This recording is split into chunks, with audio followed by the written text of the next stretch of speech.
Hi, John. I'm so glad that we're here again for the next installment of our videocast series, Real Cyber Assurance with Eddy and JohnE. This is the only videocast of its kind in which an experienced insurance broker is joined by a leading cyber expert to talk about cyber crimes and issues that are impacting small to medium-sized businesses today. My name is Eddy Canavan. I am an insurance producer and claims advisor for Alta Claims and Insurance Services. I began my career in 1993 handling California workers' compensation claims, and over the last 30 years have been able to travel the country, get to know many companies, understand their problems, and come up with practical solutions. And now my company is here to really help anyone in need of either needing insurance products or insurance services. Hi, Eddy. I think we're going to make a dynamic duo here with our combo of the cybersecurity and insurance industry, which I believe is going to be a multi-billion-dollar industry very soon. And before long, it's going to be tens of billions and hundreds of billions because every single company will need cybersecurity insurance. It's not going to be as easy to get as it once was, but basically, about me, I've been in the business 35 years of cybersecurity. I'm an author also. This is a book I wrote on cybersecurity. It's my third book. I'm writing a fourth book. This is called Don't Hack, How to Kick Hackers to the Curb, and that's exactly what we're going to talk about. I started out with the worst job probably you could get in the computer industry. I started out loading paper into printers and doing backups on the night shift. So I wound up working at McDonnell Douglas as a network director for the C-17 program and retired a few years ago from IBM's cloud division as a cybersecurity expert. So we're going to delve pretty deep here, folks. I'm glad that you're hanging with us. You're going to learn a lot. We're going to try to make it fun too. I'm a jokey guy. Eddy likes to laugh too, but the bottom line is cybersecurity isn't really something to laugh about too much, but we're going to try to lighten it up. Right. So John, when I think about cybersecurity, I am probably making dangerous assumptions. You know, I'm following news stories that it's Google, it's Yahoo, now it's the second largest school district in the country, but really, small to medium-sized businesses, they need to be concerned about this. And maybe you could explain a little bit about the research you've done where it leads to a majority of cyber crimes actually impacting smaller to medium-sized businesses. Well, you nailed it, Eddy, because 70% of data breaches occur for small businesses with less than 100 employees.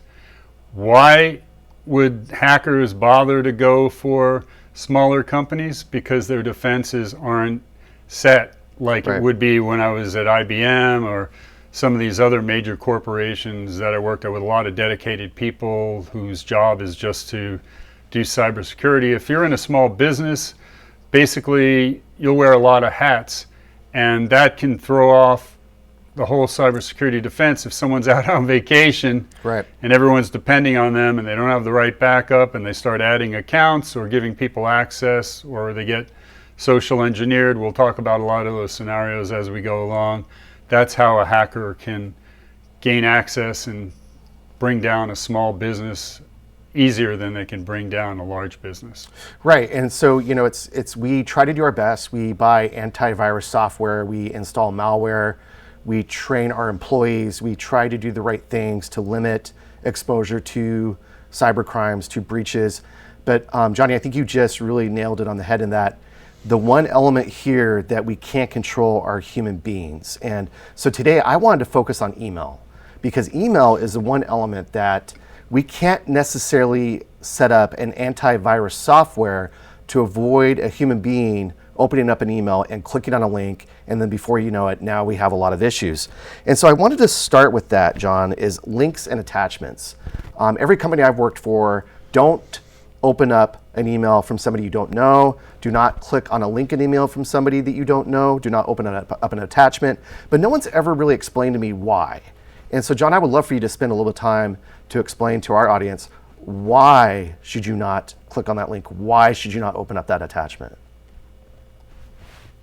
That is probably the biggest concern that I have for any size business, because email attacks are so prevalent now, not only for people at home. We all get tons of emails saying our Amazon delivery is late. Right. FedEx is holding a package for us that we've won $1 million.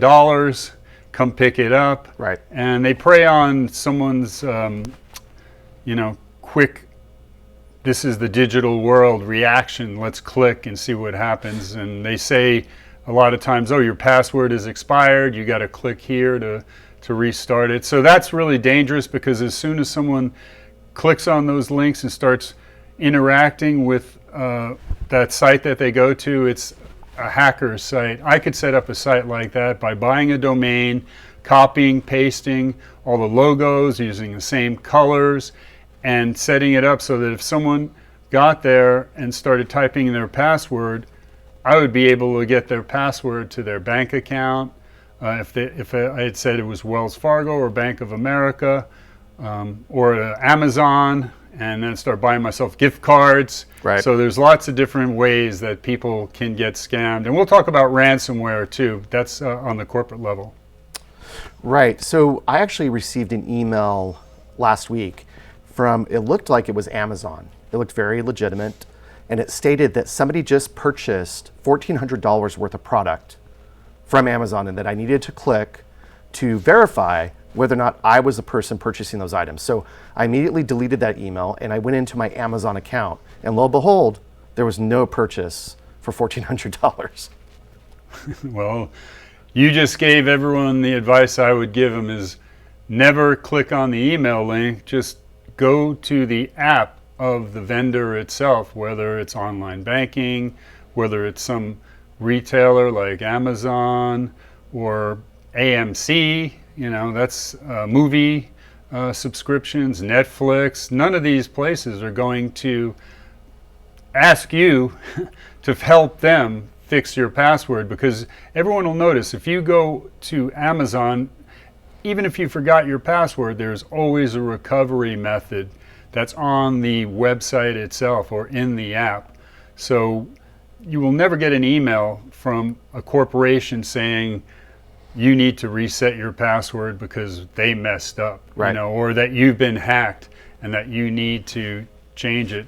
I mean, it's always a good idea to check with the vendor right away. As Eddy did, he deleted that email. And you can also, if you're an older person and you do think that it's a little more difficult to go through the digital way of untangling these situations, they all have 800 numbers that you can call up, and your bank would be more than happy on doing so many things to help you out so that you won't become a victim of scams. So John, we can't stop using email. It's an integral part of doing business. It's how we communicate: text, email, instant message. What are some practical things that small to medium-sized businesses can do that are basically time-starved? They're trying to keep their doors open. We're going through some tough times. What are some things that they could do? What are some resources available to them so that they can constantly remind their employees of the dangers of these intrusive emails, texts, etc.? For my whole career, I worked with the three pillars of the computer industry. Basically, it's software, hardware, but the third one is what I concentrate now. It's peopleware. And I think awareness is the number one key, because you could have all the best hardware as a company, you could have all the best software. A lot of times that will lull people to sleep, and they'll think, as an owner of a small business, well, I've got this malware detection, I've got all kinds of things that like firewalls and such that will stop it. Well, you can't depend on those, because the software always has to be updated, because it'll have constant revisions to the viruses and the malware that's being updated.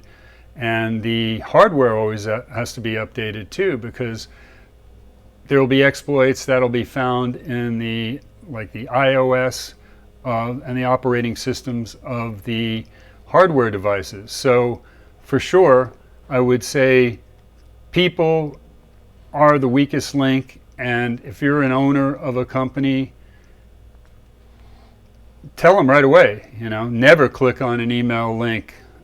That's number one. Also, people may not realize it, but being hacked on your email is most likely the most dangerous thing that can be done for someone, because a hacker could basically set it up that if they become you with your email, they could start emailing all the people in your contacts, right. Saying they need money, right. that there's a bill that's due that they need to pay, and they can copy an invoice that they've seen. We're going to talk about that later. Don't get ahead of ourselves. I won't jump ahead. It's too much information. But there's also inbox rules that a hacker will set up, and they will basically be you, and they'll set it up so you'll never even see the rules that they have, so that emails won't even show up in the inbox. They'll be forwarded to the hacker at that point and in their email. So you've really got to be vigilant on the email and not just give your email information out, or leave your laptop open, right, at work. Someone else could go in there and put together these email rules. I know we all love to trust our fellow employees. Right. The truth is, to be cyber safe, just trust yourself, because 24% of the laptops that get stolen are actually stolen from the office these days. So you never know what's going on in someone's mind, why they might want to maybe make a little side money, or they're hurting for it. So just trust yourself. If you think something feels a little weird, then you're probably right. It is a little weird, so jump on it. Yeah, you always want to, usually your first instinct and reaction is a correct one. But from an insurance perspective, I think the key is, and you just noted a lot of this, key is that do what you can to prevent it from happening in the first place. So you train your employees, you build awareness, you put in the right systems, you put in the right programs. The problem though is that if Yahoo can get hacked, if Apple can get hacked, if these guys can get, and they're supposed to be the leaders in the industry, then you may end up with a loss. And so the key to being able to demonstrate to the insurance company that loss should be covered is really what you've done to prevent it, and when it occurs, to mitigate it. So that kind of segues us into our next subject, John, and that is encryption. So, we hear about encryption all the time. If you're sending out an email, it should be sent encrypted, especially if you're sending sensitive information. So like from the perspective of insurance, we might send a medical report. We might send a document that has a social security number. So we're made to believe that if that email is sent, quote unquote, encrypted, then that information is safe or safer. What is your take on encryption and how companies can use that in the most effective way? I'll give an example of encryption as opposed to something not being encrypted. And basically it's this. If a person is typing in their password and it's not encrypted, then it comes across in what's known as clear text. And someone that's sitting on the Wi-Fi or whatever that has a packet sniffer or some kind of tool that can see it, because that's what hackers do. They invest in tools to be able to do things. They'll be able to see your user ID and password in clear text. But if it's encrypted, it's not going to be of any use to them, because encryption basically uses a formula and jumbles it up, say, in such a way that it'll never be able to be unscrambled. So that's what encryption basically does in the most simplified way that I can explain it. It's just like, having something that you can clearly see and having something that is shielded and will not be able to be detected. And that same thing with USB drives too.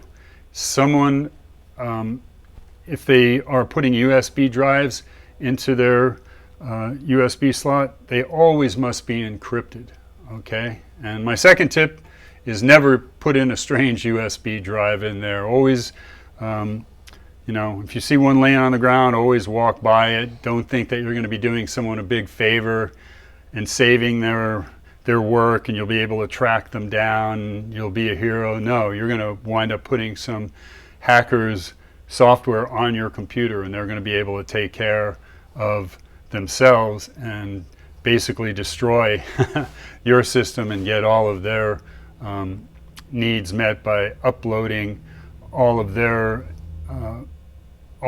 information to them. So please be very careful. Encryption is what you want for wherever you can get it, whether it's password encryption, email encryption, USB drive encryption. It just makes it literally impossible for a hacker to be able to get in there and unscramble everything. So it's a must. So John, without noting, a lot of the off-the-shelf server systems, right? So again, small to medium-sized businesses, very busy setting up their shop, getting started. They need a website, they need an email, they need a domain. So they may go on the internet, Google that, and click on a service that then provides a domain name, provides the email, provides website construction, all these things. Are they to assume that they automatically have these protections, that their domain and their emails are automatically encrypted? Or is it that then they have to then go and buy the upgraded protection or what have you? And so how can they figure out quickly, how can they get there? How do they know if they're encrypted? Well, you will have to buy the premium stuff. If you buy just the domain and then you buy the like 2 emails come with it, standard or something package, then you're basically just driving on bare metal there. You're out there by yourself. You're your own support. But you'll see if you buy a domain from someone like GoDaddy, as soon as you do it, there's all kinds of pop-ups that'll start coming up there and ads for their enhanced security, and it'll shield you from people seeing, when they do domain lookups, who's the actual owner of it. They'll have all kinds of protections for email, so it'll cost you more, but it's really not that expensive. I don't think it's expensive, especially if you get hacked even once. It'll pay for itself 1,000 times over. You don't want to be penny wise, pound foolish, right? So let's talk a little bit about open Wi-Fi networks. We were at home for so long, working on our own Wi-Fi networks, working through VPNs, what have you. Now we're traveling again. I've been at airports, I've been at hotels, I've been in restaurants, and I still have to work. I have to get things done. My emails are piling up. I need to get back to people. And so, the Wi-Fi network always pops up, the airport Wi-Fi through whatever. And so what is the danger in, me using that open Wi-Fi network and just feeling like my emails and what I'm doing is protected? It used to be a lot worse, because I think if you're at an airport, that's going to be a lot safer than if you're using Wi-Fi on an Airbnb from someone's private Wi-Fi that they personally set up. So the reason why that would be more open is because then they could install some software packages to see what's passing over the lines. And believe it or not, people will disable some of the software on their laptop, even their passwords, because they're on vacation. They think, oh, I'll disable my passwords, it's too much of a hassle, and then their laptop gets stolen and they're done. But as far as what you're talking about, there really needs to be more layers of protection. The most important one, obviously, is passwords. Always have everything password encrypted. Second is what you had also mentioned is VPN, virtual private networks. To describe a VPN, it's you could think of an electrical wire where you have the insulation on the outside and the wire with the electric current running on the inside. You don't want to touch that electric current, right? You want to have that insulation. Well, same thing with VPN. VPN provides shielding for you when you are using your VPN access and your VPN, which is a client on your end, okay? And you enable that. You have to put in a password for that, but basically it'll shield you from a lot of things like finding out your IP address. You're basically anonymous, and you don't show up to anyone that's just hanging out looking for, people that are doing things without it. I think it's a huge advantage myself. I first worked with it in the mid-1990s, and it's come a long way, and that was at the highest commercial level. Now it's part of a package like the Norton Suite that you can get VPN just put in there. You get the antivirus, you get the tracking, who's tracking you at where, and registry entries that are causing your machine to slow down. There's all these plugins now that come with these antivirus packages, but for my mind, VPN is critical. For 10 devices, I think I pay $149 a year, which I think is a total bargain. And I would suggest that anybody that doesn't have it, that's really the first thing that you go out is to get shielded with VPN. They used to call it the VPN tunnel. Sometimes they do still call it the VPN tunnel, but basically I think of it more as a wire with the sheath around it so that you won't get shocked if you have that. But John, what about using your phone as a hotspot? With iPhones, you can just turn it on, and then all of a sudden you punch a password in your laptop, and wherever you are, you can get on the internet. Well, if someone doesn't have their phone hotspot with a good password on it, then they're asking for trouble, because it will show up, and they also need to set that to private so only they will see it and know what's going on. You'll have to tweak some of the advanced controls. I mean, if you just go in with all the defaults, you might be opening yourself up a little to problems. But I have two things that I use when I want to live stream from remote. Say I've got a jetpack which can provide access for multiple devices, or if you only want your own laptop to get access, you could use a USB cellular dongle, or basically it's an antenna that'll connect to your cellular network, and that gives you access to everything. It'll be a slow speed. It's not going to be racing like it is at home, where you're going to be, downloading with a 500 meg downloads and 30 meg uploads. I mean, it's going to crawl in comparison, but it definitely gets the job done. If you're worried about security that much and you only have a single device, you can get a USB insert. That'll work great. But really the key comes down to passwords and security, and not making things easy for people to get in there, So John, I probably have some really naive questions, just because I'm not a cyber expert. You hear all the time on the news, the dark web. It just sounds scary. It sounds like a scary place that I want to go to. And people being able to get things off the dark web that then they can use to pose as others, send you intrusive emails. One of the most pervasive practices that I'm dealing with from an insurance perspective, and losses being reported into my firm, is suppliers. Emails, receiving emails from your supplier. You think it's your supplier, it looks like your supplier, the email looks identical, it's from their domain name, it has their email signature, but they have one little piece of information on there. We changed our bank account. So now send the $35,000 you send every month on this day to this other bank account. And unfortunately, people are doing it.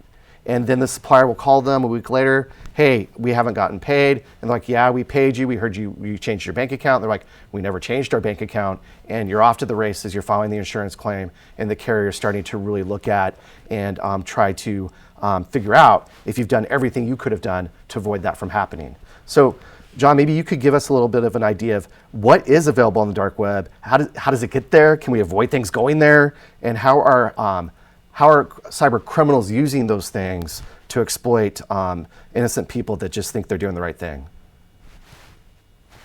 The dark web is probably one of the most mythical things, because some people accredit it with a lot more capabilities than it has, and some underestimate it. But the truth is, it's been going for quite a while. You've got some very talented programmers out there that write really good, intrusive malware, and then they have other people that don't know what they're doing at all, but they buy it. And then they're able to do things like what you're saying. They'll buy maybe 10,000 email addresses, and they'll just cast a wide fishing net out there, and hoping people will just click. It's a numbers game, really, at that point. But for my mind, what would someone need for their own self-defense when you come to the dark web? It's a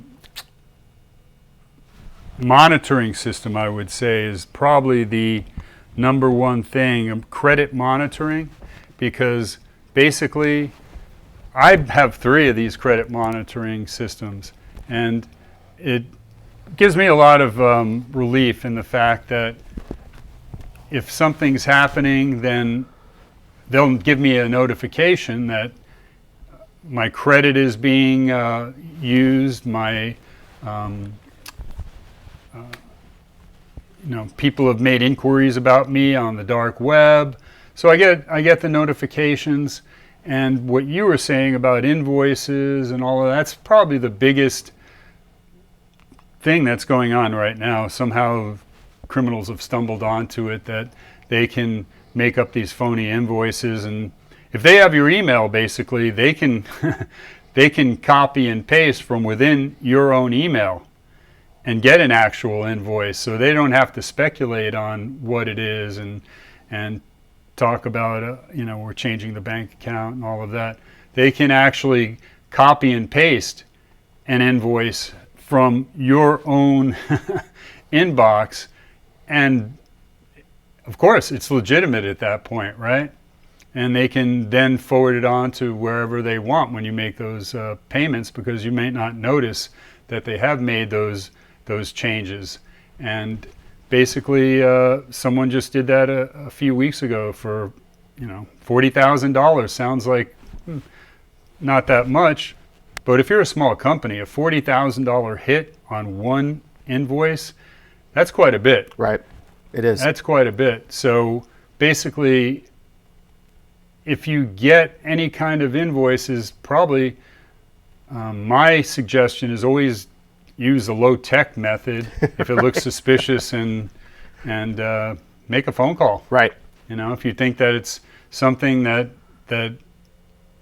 is bothering you, then you're right. There's something wrong there, because these people are so ingenious these days with all of the different ways that they're attacking. I mean, they're one-trick ponies in a lot of ways, but they'll keep doing that trick over and over and over again until some way is made to stop it, and that they can't do that. But right now, be careful of any invoices. If you work for accounts payable in a company, I think LinkedIn is the number one source of hacker trolling and finding out information in my mind these days, because it works like this. Anybody who's on LinkedIn has their job position that they are doing as far as their function. Right. They have what tools they're using, and it makes it so easy for a hacker to basically target them in what's called, instead of a phishing expedition, they'll use what's called a spear phishing expedition. They might even set up a fake job and send someone an email, just apply for this job, and that's how they get their hooks into people. And I just think, personally, the 2 biggest ways that hackers are getting information about people is LinkedIn for professional stuff, and of course everyone knows Facebook is something that hackers will use. I just had someone send something to me where I did a reverse image lookup, And of course, their Facebook profile came up and it was someone completely different who would have the same profile for years. But you cannot tell who is doing what behind that keyboard these days. So that's why I always advise, be cautious and just don't rush to do things, you know. A lot of times I'll get these emails and my first thought is, oh, how'd that happen? You know, it said that I had insufficient funds here. I can't believe that. Why would that happen? You know, and it just says click here, and your first response is, yeah, I will click here. But don't fall for that knee-jerk reaction, whether it's something in email or, like I said, seeing a USB drive laid it down in a floor or in a bathroom. Those are called drop-offs. Those are called baiting. And there's a lot of ways that hackers will try to get people to do it. And when I first started, the way that I saw them get at people was with these cute pet screensavers. People would download these free screensavers, and next thing you know, their computer would be locking up, and the hacker would have attacked them and taken remote control of their of their device. But as long as someone has VPN, they keep their antivirus software fully up to date, they don't click on the email links, they are very careful with what they do, they are cautious with their passwords. I think for the most part, you can do okay in the world and get that credit monitoring for the dark web. That'll solve a lot of problems. Right. And I think as we wrap up this video cast on emails and some tips, you know, you're not helpless. There are things you can do. It's really about setting up the right foundation, as John outlined, having the right software, making sure people are aware, limiting losses. But when a loss occurs, also doing what you need to do to then mitigate that loss. There is insurance available for almost every cybercrime imaginable, but it is also up to the insured to make sure they're doing what they need to either prevent the loss or limit the loss. We are here to help. Please give me a call, email me. You can find me at betterwithalta.com. That is betterwithalta, ALTA.com. And Johnny, do you want to let people know where to find you? Sure. They can go to my website and https cyberdef.tv. I've got all kinds of contact buttons on there that people can, you know, reach out to me if they'd like, or please buy my book on Amazon, or you can even download like the first 80 pages, I think, as a sample. The book is almost 800 pages. There's a lot of info in here that'll really help people. I've heard it makes a great gift, and you know, I think we need to really just be aware of what's going on. Times have changed. You know, in the old days, people would leave their doors unlocked, their windows open, and would pick up hitchhikers. Who does that these days, right? Nobody. Except if you're an Uber driver. Yeah, that's the exception, if you're being paid for it, right? And even then it's dangerous. Right. You know, if you're an Uber driver, you might, you know, find out there's someone after you. You know, it's kind of a weird situation. Now we all have to be hyper vigilant and hyper aware. Right. So you can also see my YouTube channel, JohnE Upgrade, spelled JOHNE space upgrade. And I also started the first subscription service for on-demand video training in cybersecurity. It's called CyberD TV, and I'll talk more about that in our upcoming podcast. But I have hundreds of videos up there for personal cybersecurity safety, as far as how to keep kids safe online. Parents are very concerned. I hear that all the time. How to keep seniors safe, and so many more different areas. We really have to get up to speed because the hacker army is growing day by day, and we are 4 million people short just for vacant cybersecurity jobs, if you can believe that. So just be cyber safe, and I'm going to wish you guys a happy, wonderful day. but really watch out for yourself and watch out for your family. John, thanks so much. Appreciate all the expert advice. Welcome, Eddie.